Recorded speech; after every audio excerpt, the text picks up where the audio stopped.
Ayatona naropan nakam henna lichtaat bukti.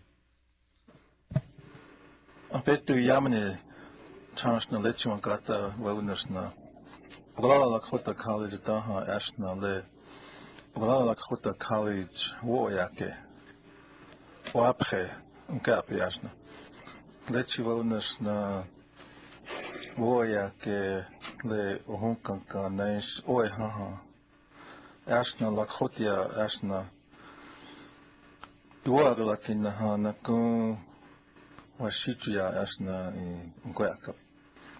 When the class na khosvons pe la Lakota ya pichata tuktek der wodna khone swapasi. Now khumhena ashna unkwaka yunas na ye unya. Chato na nazofta na kabhena lila pilang ya. Natona le valehan wana chankur na ya gla na nazofta na kabhena pilang ya. Lila petu aste as lila khate chaya wakta mani. Good evening. This is Oglala Lakota College Storytelling Hour. My name is Brian Sergeant Cloud, Director, Lakota Language Institute. And this evening, I'm really glad that Lakota Studies is here, and I will have them introduce themselves. And I'm really happy and glad to have my cousin Dawn here. She will introduce herself, but I'm always glad to have educational news and happenings at the Lakota College. So I will go down the line here and have cousin introduce herself and maybe introduce the class too. Donna Nazumta, Lila Wolfla Tunkai Chicha, Don Frankie Machiapi, Oglala Lakota College, Washington, Donna Yahipiki, Sandy White Shield, na Rose American Heart. I'm going to let them introduce themselves if you want to say something.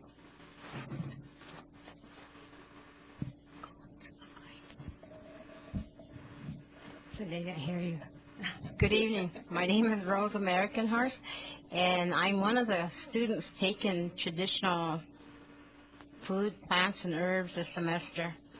It's one of my requirements. I'm getting a bachelor degree in Lakota Studies. I found the class very interesting, but I'll let Sandy introduce himself. Because I really talked about it. Petu Washte, Washichu Iye, Sandy Whiteshield Imachiapi. I was excited to find out that this class was being offered again this spring. I had heard of the class last fall and thought that if it ever came around again, I really wanted to teach that class, and I am so very glad that I did. The class has taught me the ways of making traditional foods, and it has also taught me about the plants that we live with and how they contribute to our lives. And I've learned about plants that I've seen all my life and never knew how they were used traditionally, and learned more about the plants that I already knew about but didn't know their whole history or how they were used in the everyday life of our ancestors. In particular, the interesting thing that I experienced was Lakota elders coming in to teach and talk to us about the plants and about the ways of making foods, and in showing us how to make some of these foods. Don, do you want me to go on, or did you want? Well, we could stop there. I wanted to go over lecture. Brian, do you have anything else that you need to say? Yeah. I wanted to basically explain that this course, the traditional plants and foods and herbs course, was funded or through a collaboration between service learning. There's a service learning department through the Oglala Lakota College, and basically what they do is the service learning provides an opportunity for educators to bring the core curriculum and ethics into education to the application level through thoughtfully organized service experiences that meet actual community needs. And what we wanted to do was utilize that service learning initiative and integrate it into this course. And what they provided us was basically the funds and abilities in order to help the students experience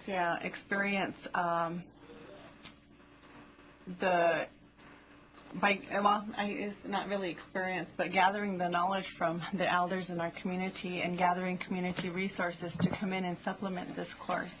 They also was able to provide us with the support, financial support of gathering gift baskets for the elders that came in, and the students learned about protocol and how to go out and seek advice of these elders by using this process, and then also following them through the ending process of providing a wopila at the end to these elders who attended the course. They also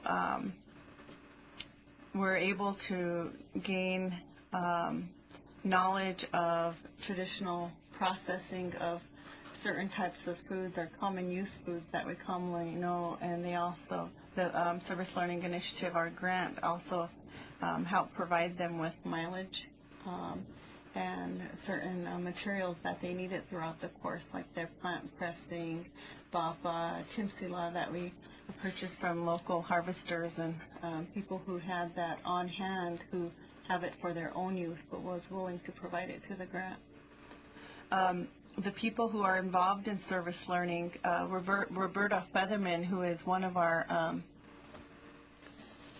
students in this class, is actually an employee of the Service Learning Initiative, along with Gloriana Cordova and Candace Estes and Paul Robertson.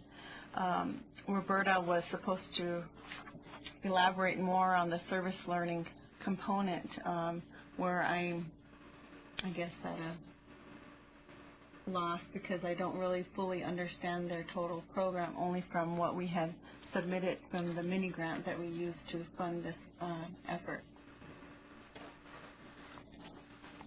So basically I'm not in part of the Lakota Studies Department, but I'm under the Lakota Studies Department as an adjunct instructor through the Pejutahaka College. My original place of employment is with the Oglala Lakota College Graduate Studies Program. And so as an adjunct instructor, I was asked to teach this course in the Pejutahaka area. And basically what this course does is it's rooted in the idea that the Lakota people relied on natural resources that have surrounded them since the beginning of time, and that these resources provided substance such as health remedies, tools, religious aids, and materials for many other applications. The knowledge of these resources and how to use them was essential to being Lakota and for existing in this environment. Basically, this course was an introductory, and I emphasize introductory, overview of the knowledge of Lakota plants, foods, herbs that were collected and used traditionally in the pre-reservation area, transitioning to current techniques. This course, in the course description, was required to explore over 30 different common use plants, herbs, and foods that was used in Lakota households for general health and healing purposes. The students were required to complete 3 major projects that included local field studies to gather, identify, and preserve 15 plants. They were also required to do a 5-page paper that was in the 5-page paper. They were responsible for selecting one plant of choice and writing about the integration of Lakota culture beliefs and traditions, and also identify if any songs were associated with these plants. They were also in the course required to prepare a traditional meal and feed the people. And that's basically what we're doing after we get done with our radio show. We'll be meeting in Pahincita to eat the food prepared by the students. They also, at the end of that, was to combine that plant's paper with a traditional food source into a 10-page paper, where this was designed to help the students understand the implementation of the harvesting process of the plant and animal food sources. As part of a service learning activity, students were able to learn from this panel of elders that we had talked about earlier, and the cultural aspects of these plants and traditional foods and animals. And the results of this, basically, the students were asked at that time which part of the project did they want to disseminate to the local community members. And as a group, the students chose the plants paper. They chose the 5-page paper to be written up in a standard format and compiled into a booklet that would be disseminated to local tribal entities for use and distribution to assist with preservation and maintenance of these precious plants on the Pine Ridge Reservation. And the emphasis was to promote the preservation so that there is no exploitation or overuse or misuse of these plants, and that in turn they would bring back the importance of our environment and importance of the plants to our way of life. And we also discussed the animals in this process. The goals of this course is basically was designed from Lakota Studies Department, which was to gain an understanding of the Lakota arts, music, and dance and literature, and plants and herbs. This course, in the 2 main parts, the first part of this course was to go over the plants, basically. We looked at the Western perspective of plants. We looked at scientific names, and we took Chashasha, for example, or the red willow, and the students were able to identify from the Western perspective the many different uses or names these plants had. For example, they learned that there was about 11 common use names for this one particular plant. Do you remember some of them? Red dogwood, dozier dogwood, Yep. red willow. All those different names for one thing that we call Chinchasha. And so from that, I guess I'm going to turn it over to the students. We had a total of 12 students enrolled in our course, and I'm going to name them. There was Rose American Horse, Darlene Bear Killer, who is currently making her food, and she said she'll join us later.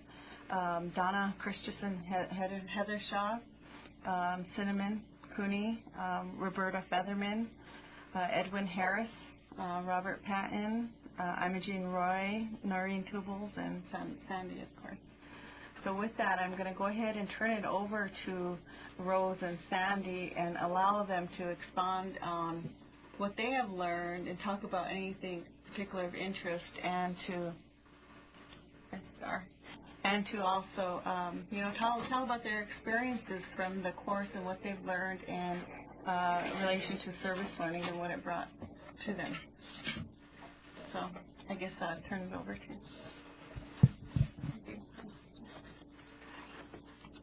Rose, did you want to speak to that question?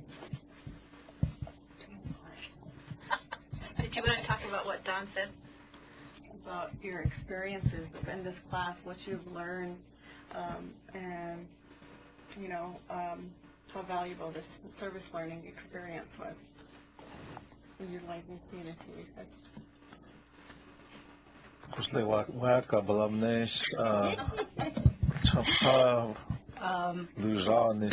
For me, this was a real big learning experience for me. I never grew up with my grandmother or my mom to walk out in the fields picking plants. And I'm looking at, what is this? Sandy, what is this? I'm asking questions. It's really, a big learning experience for me. Now I have to label them and I'm still working on that. And I picked to talk about sage and what they're used for. I'm still researching that too. So I'm really learning and I'm enjoying it. So what I learn here, I have tacojas, 12 of them, and I will teach them too, so they won't get lost. I'll let you introduce yourself. Turn it over to you. You know, this course is it's very valuable because it's just like the language. I was just yesterday and today I was reading from the National Indian Education Association. There's a newsletter that comes out every day, and right now all over this country, people are beginning to really look at their language, and because when they look around, only the elders are now like learning the language, and also this is really, it goes into our, like, I talked to Sandy here, she talked about this course last week and the week before that, and she's really into this course because she always brings in and talks about, like, we talked about Chanshasha, we talked about Bapa, and we talked about Champa. So those things are like, and then like Rose said that I could walk out here, like Hosanna asked me to see if I can help Sunday. So I told her, I said, well, the only things that I can recognize, if you lead me out there right now, I probably can tell you what, like the trees, and beyond that, I would be lost. So it's really a good thing that you guys are this course is doing and what you guys are doing, because it's good for, like, this little Takoja sitting there. He will be walking around here in 20 years, and he will be able to look and go to the college and look in the library and say, hey, this is a sage, this is a champa, this is kanta, like that.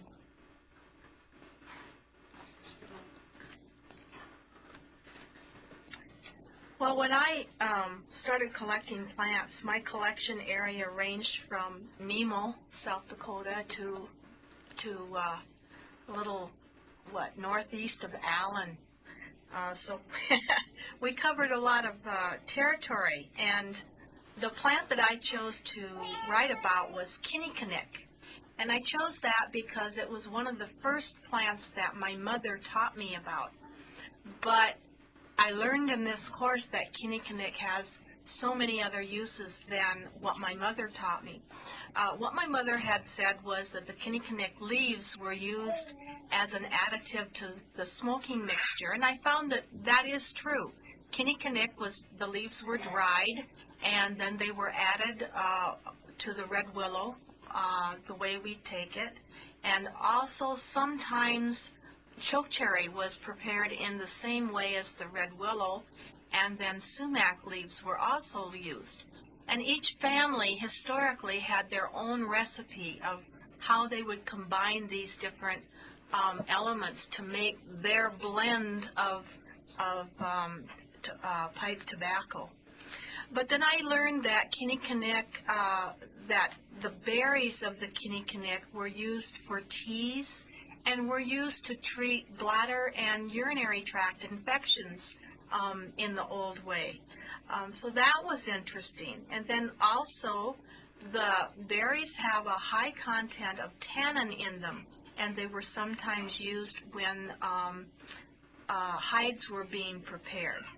So that little kinnikinick plant that sometimes is called bearberry, and are named that because the bears, when they come out of hibernation, those little red berries are the favorite food, and there's something in those berries that helps the bear to rejuvenate and come back to life after their long sleep in the wintertime. So kinnikinick was my plant of choice. But beyond that, when the elders came in to talk to us, I was struck by the deep knowledge that they hold. In particular, when we took a hike was it last week? No, 2 weeks ago. When we took a hike, and the elder that was with us could not take 5 steps, but that there was another plant to teach us about. And plants and grasses that I thought are just grasses. What we see, there's so much more to that plant than just what we see. There's what's underneath in the ground, and sometimes what's there is very surprising. And just like we are versatile, so are the plants versatile and can be used in many, many ways. And so the course has given me a peek, I think, into the world of plants and into the ways of using those plants, harvesting them, and using them for medicinal purposes, which I think sometimes we're missing the boat with those plants, because I think they could help us in a lot of ways that we don't understand, and then using them for food as well. So I want to say wokila to the elders who helped us and who gave us their knowledge, and I want to tell them that I will stand to help pass this knowledge to younger people so that it doesn't die and that we don't have the ability to use what the Creator's put here for us to use. I want to talk about the issues, and I know that some of the direction that was given to us from the elders is that there's some, and we talk about this in our class when we went over protocol and we looked at 3 different levels of plants, what I discussed, and I know that when we talked about using these plants, we tried to stay with the common use plants, because we know that there's some plants that are beyond our authority, and I went to class to expand on that, and there's some plants that we were advised that we don't use, and to be careful in our approach. And you guys want to discuss that a little bit? Stars, Cooney's here. What are you talking beyond our use? I'm new at this. There are some plants that can only be used to those who are given the dream to use those plants. Oh, yeah. And they only have power for those people to use in the way that those people know how to use those plants. And that is recognized. And we didn't pick what we weren't supposed to. Right, exactly. There are things that you just don't, and it's hard sometimes, because sometimes you know something and you feel like everybody else kind of knows the same thing, and everybody else doesn't know the same thing. But there are plants that are held for a higher use, and only right, and only the people who are given the power to use those plants can. Well, okay, I'm safe there because I followed you. I know I'm taking the class this weekend, so I'm safe. Just follow me, Rose, when the choke cherries are out. Yeah. In the course, we also looked at different uses, and we looked at the prior reservation use, and then now adapting to these plants and these food sources. And one example, we would look at the modern use of the tonka bar. That was, brought up today. And I had a tonka hot dog today. But we were learning different ways of some of the wasana, and there's a lot of discussion there. So, myself, I always said that I'm a facilitator in this because I rely heavily on the elders that we brought in, and also when I went and started learning about these plants, I utilized Lecture Wilmer a lot and his guidance. So, and then also some other elders, but I didn't get permission to say their names, so I'm not going to say their names over the radio. But like Sandy said, I really appreciate services that they provided. And you guys want to talk about the making of the different wasnas from that activity? When you have them?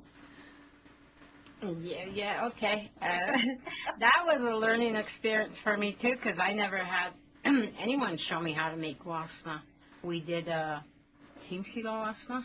And that was, I liked that. I liked every wasna we made. We made, the choke cherry wasna, papa wasna, wagmiza wasna. Corn, yeah. But that was hard work when the women did that. Back then. I don't think I would.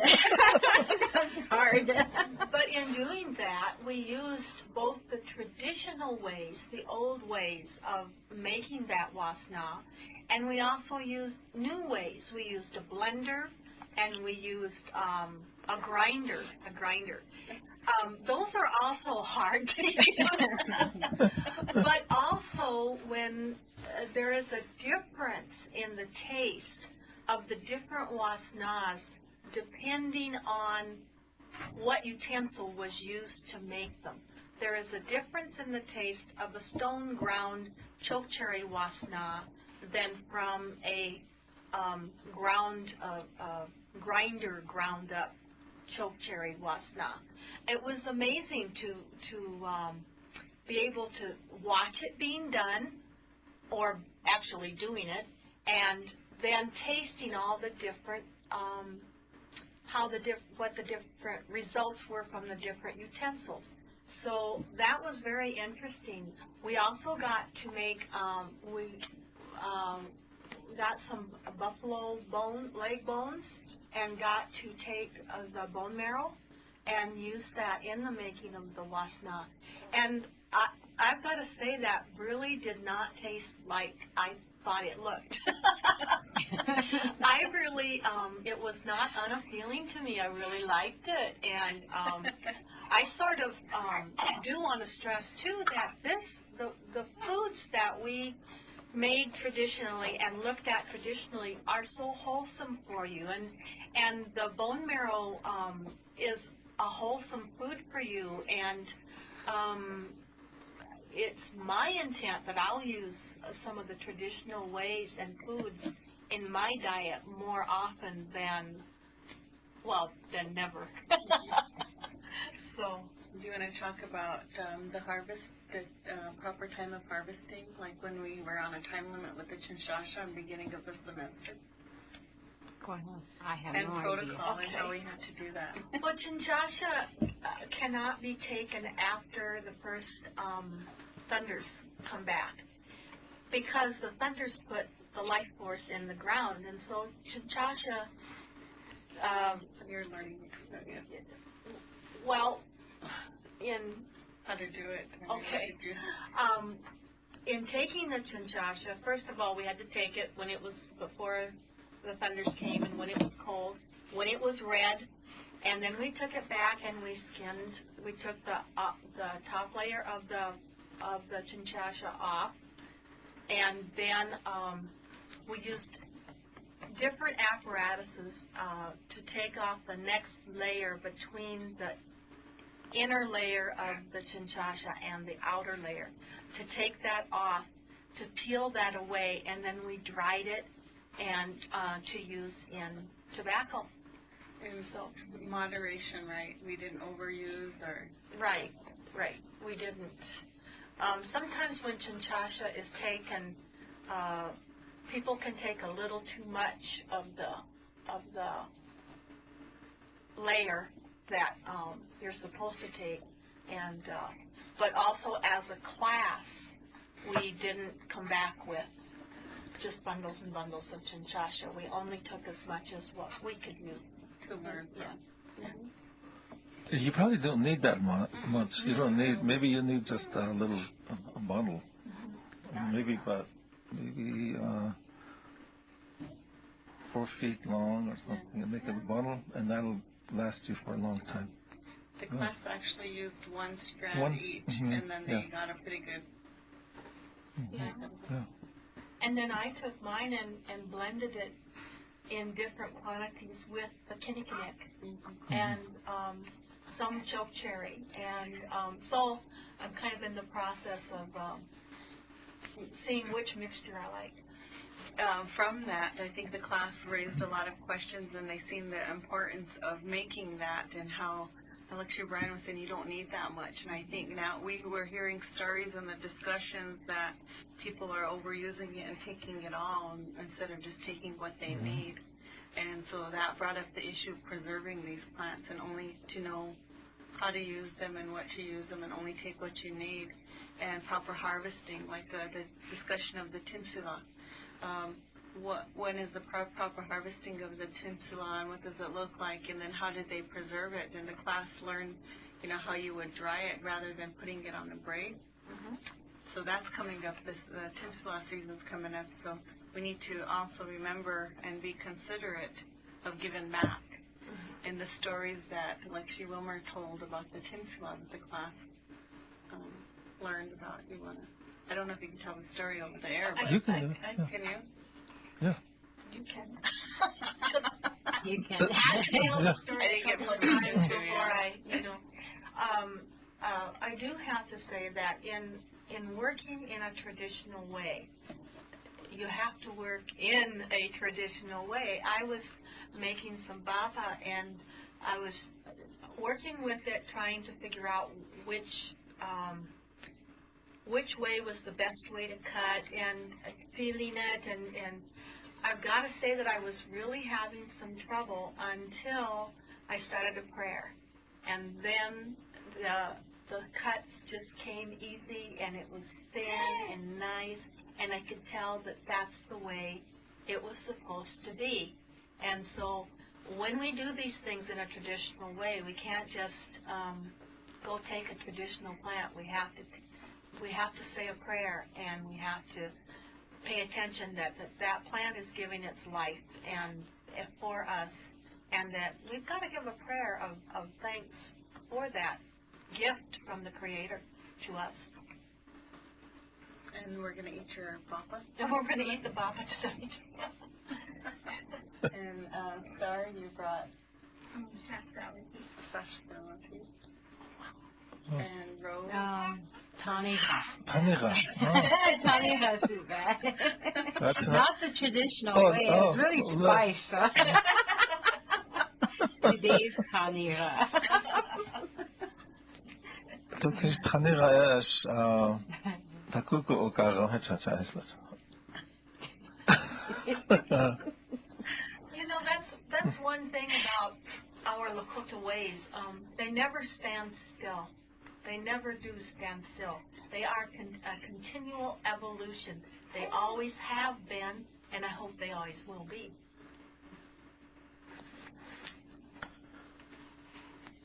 Do you want to say anything, Star? No. What plant did you write about? The sarsaparilla root. Do you want to talk about it? You're an expert in that. How do you pronounce that plant again? Sarsaparilla. Sarsaparilla. I say sarsaparilla. She says Sarsaparilla. Yeah. Yeah. So what is it and what do you use it for? I'll let the expert talk about it. Well, it's a root, and it's You have to get close.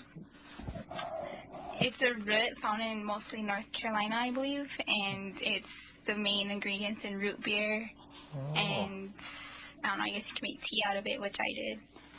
So it smells just like root beer. Sounds good. Oh. And tastes So good. you use it for tea over here. Oh, like chaka. Yeah, kind of. Okay. Good. But they don't grow around here. No. Yeah. Okay. She traded it with the Okay. local That's tribe, good. right? Yeah. No?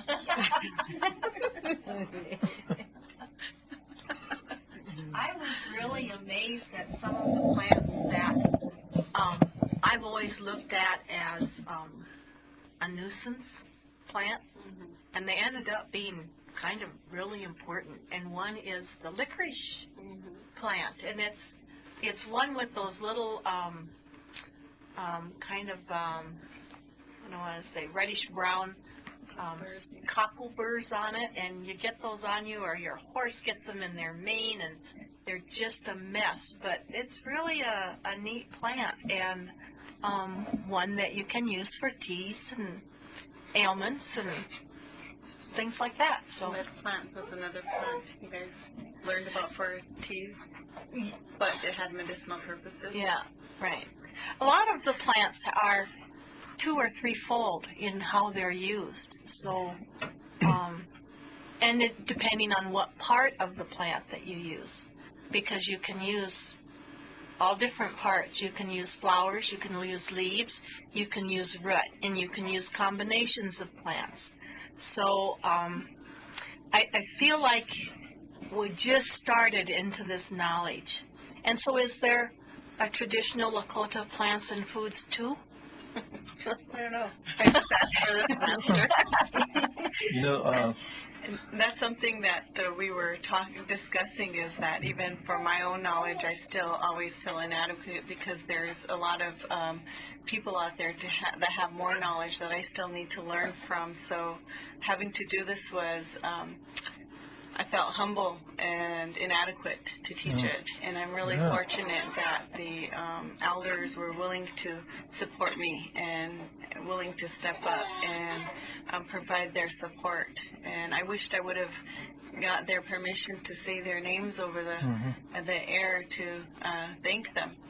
But I guess my learning and background in this is from doing my own research in the plants and in the ethnobotany area, where we did our own collections and looked at the stories and looked at the different uses of the plants. And so in my instruction, in my class, that's where we divided them up into common uses, traditional uses, medicine uses, and we stayed particular with the common use plants where we knew it would be safe for us and safe for us to be able to understand that.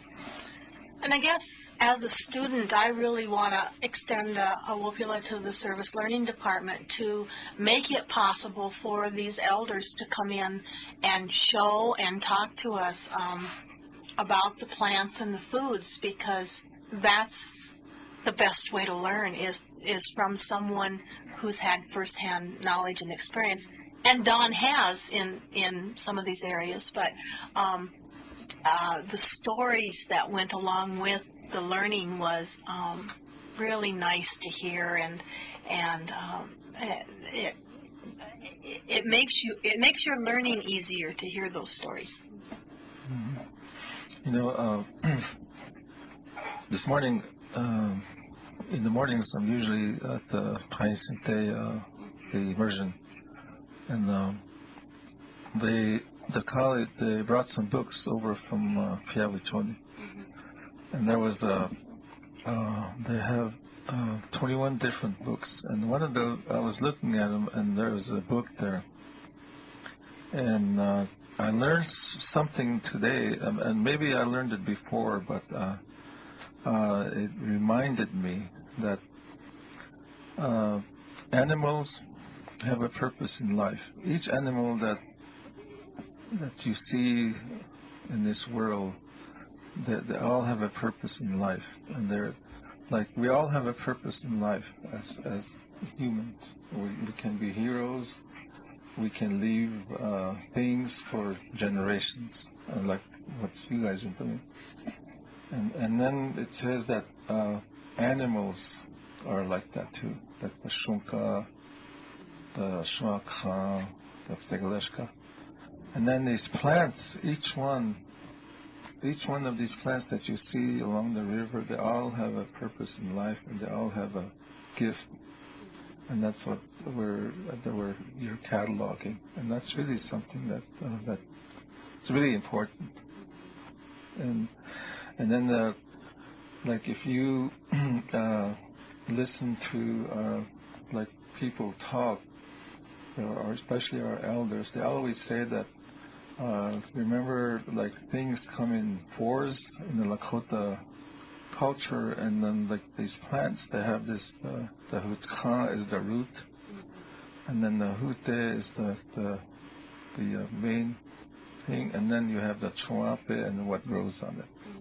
So there's 4 things on it. So each one of these plants is a living thing. So it's really good that we are learning what they are and what they're used for the future culture, Lakota.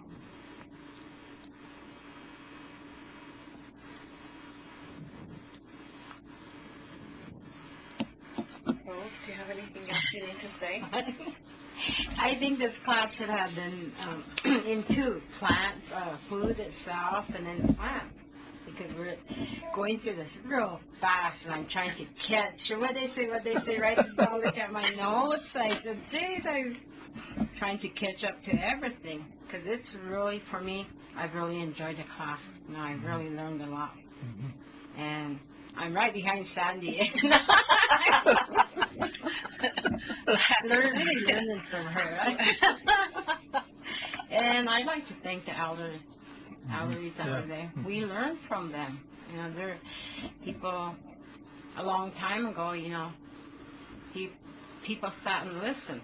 But now they don't do that. They're just too busy not listening. They missed everything.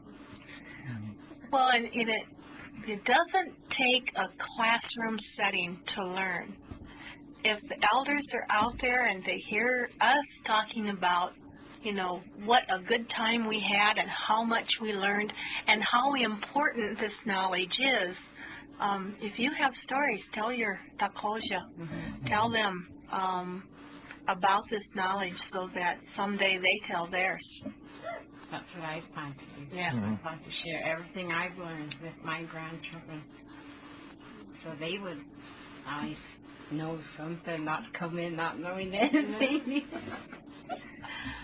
I think one of the things that stood out is realizing that this course is an introductory, and I think Rose makes a good point that you can have a whole plan of study in these areas.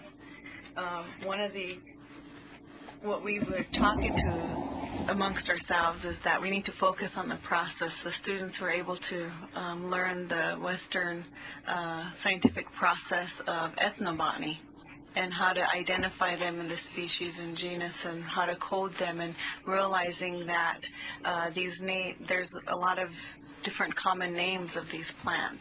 And so when one of the issues that came up in class was they were talking about a plant, but everyone knew it from a different name. And so they started understanding this process and how to go out and harvest it, and then how to use that protocol in harvesting, and then also whenever they mounted the plants, what are the ethnobotany strategies in mounting the plant and preserving the plant. And then with that, they started seeing the differences. And, well, maybe you should talk about this, what you gained, but what the difference in the importance of integrating a cultural model in this process. So with this, with the ethnobotany strategies, we adapted our cultural model. While you don't take the root, you shouldn't do this, you shouldn't do that, according to the cultural guidance that we received from the elders. So we followed it, because that's just what we have the authority to do here. So rather than collecting the entire specimen, we made sure that we followed the process, but integrated the cultural perspective and the cultural use and protocol for it. And if you guys have anything else you need to add in that, but you know, there is a reciprocal learning process from the students and the community, and then myself. You know, I've learned a lot from, there was elders in our class too that were willing to share and guide us in this, and I often wondered why some of them were in our class, because they had a lot of knowledge, you know. Well, and I think that that's the key to knowledge, is to sharing what you know, and then the other side of it is to listening to what you don't know. And Don, you're laughing. I'm laughing because I remember Rose, and she's always saying, I don't know nothing, but she knows it. And, you know. Well, Rose and I were talking on the way up here about what our different learning experiences and backgrounds has been. And some of us have not had the opportunity to be with our grandparents and to learn from our grandparents. So those people who have grandparents, use them. Yeah, learn from them. Take that time to listen to them. Yeah.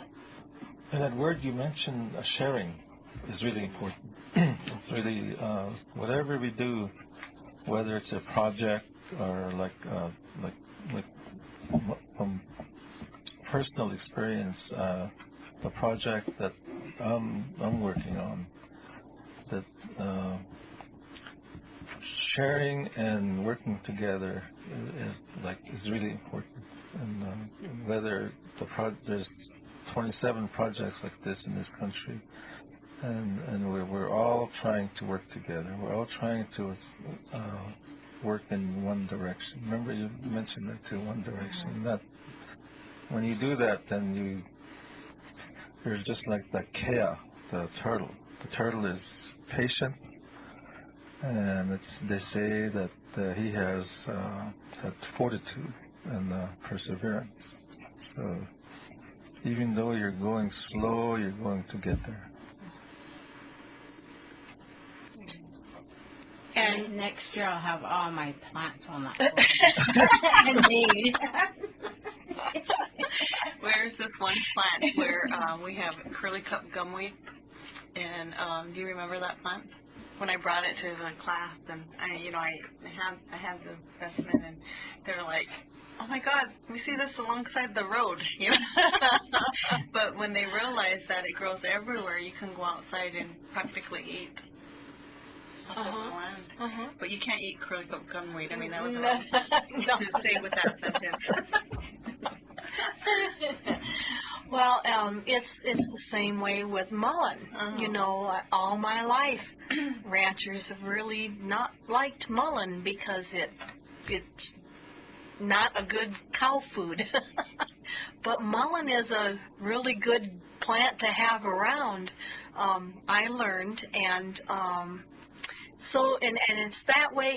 It's that story, time after time after time again, that plants that you just didn't notice before are important. And for me, this introductory is going to spur me into asking people around me what they know, and if they'll share what they know with me, and so that I can learn more and be a teacher too. So.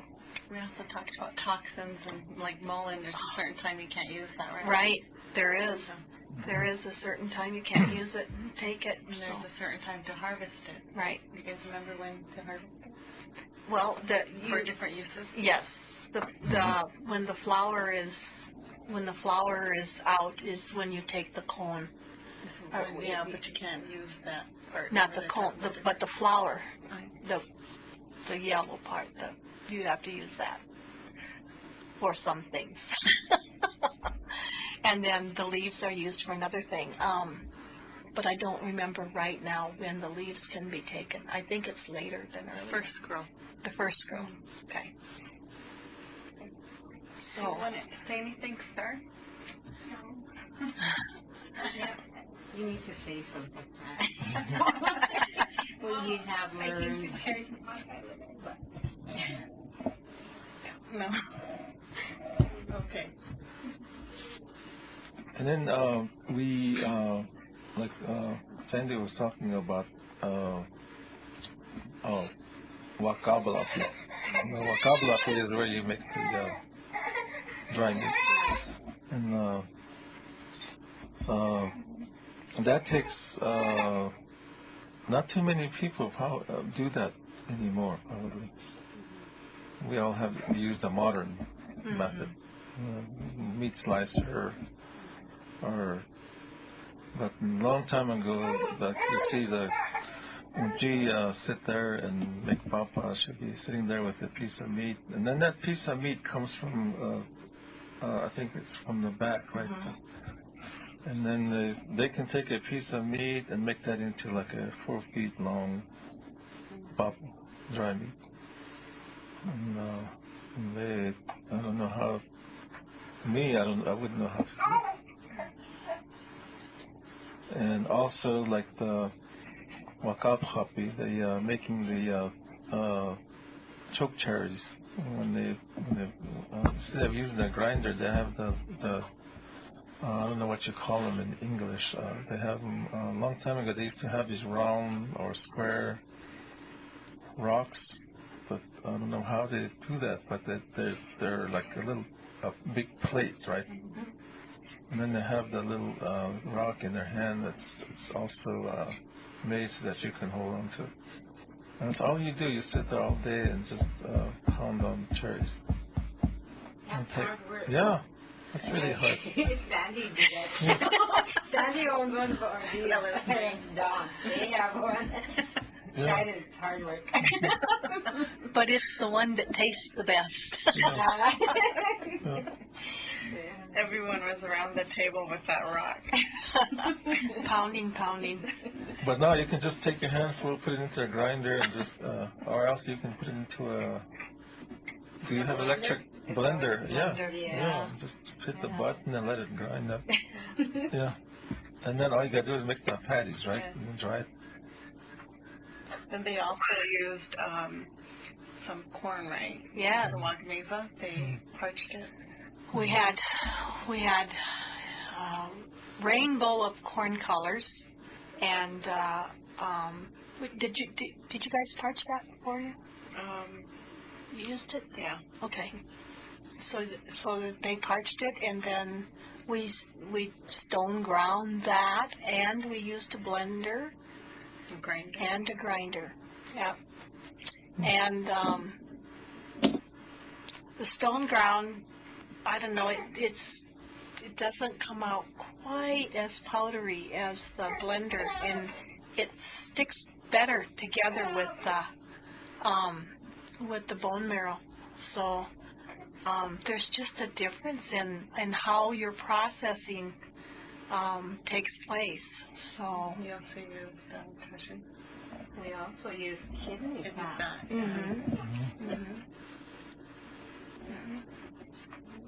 A long time ago, they used to, like, if you go to Gordon or Rushville or these little border towns, they sell kidney along with the fat, and they used to be $1 and to get a big old kidney. And then you take it home, and I don't know how they keep it frozen because they don't have freezers in those days. And then you can eat that raw. You just take a knife and slice it, and slice a piece of fat with a little salt on it and eat it like that. Pretty soon your mouth will be all bloody.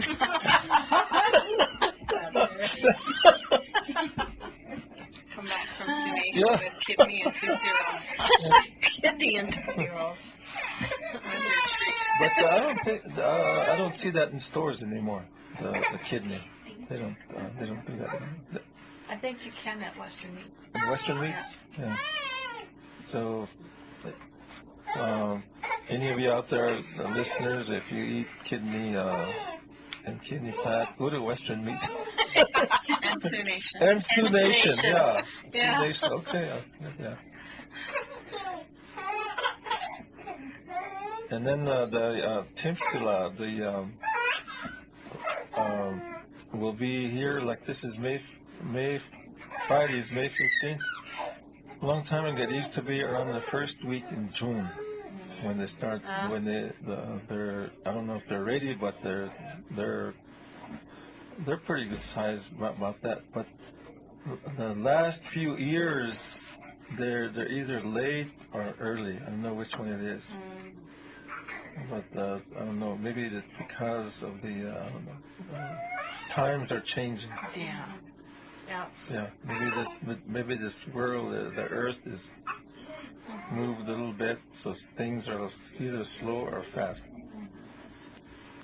So. We saw the first growth of it, right? It was about 4 inches high. Yeah.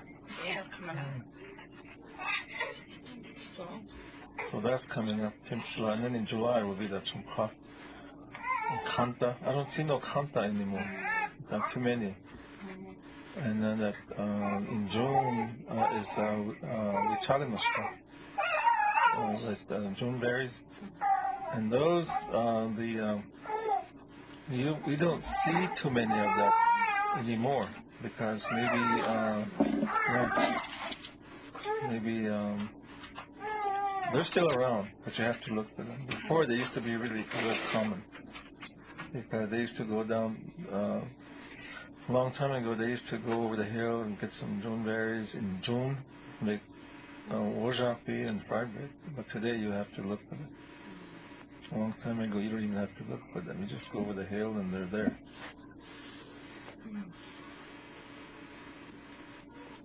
But I think this course is really important for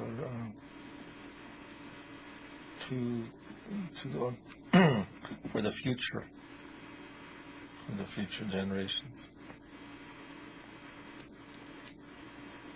And those of you that are listening, this is KILI Radio 90.1 and 88.7 in Rapid City, and KILIRadio.org on the internet.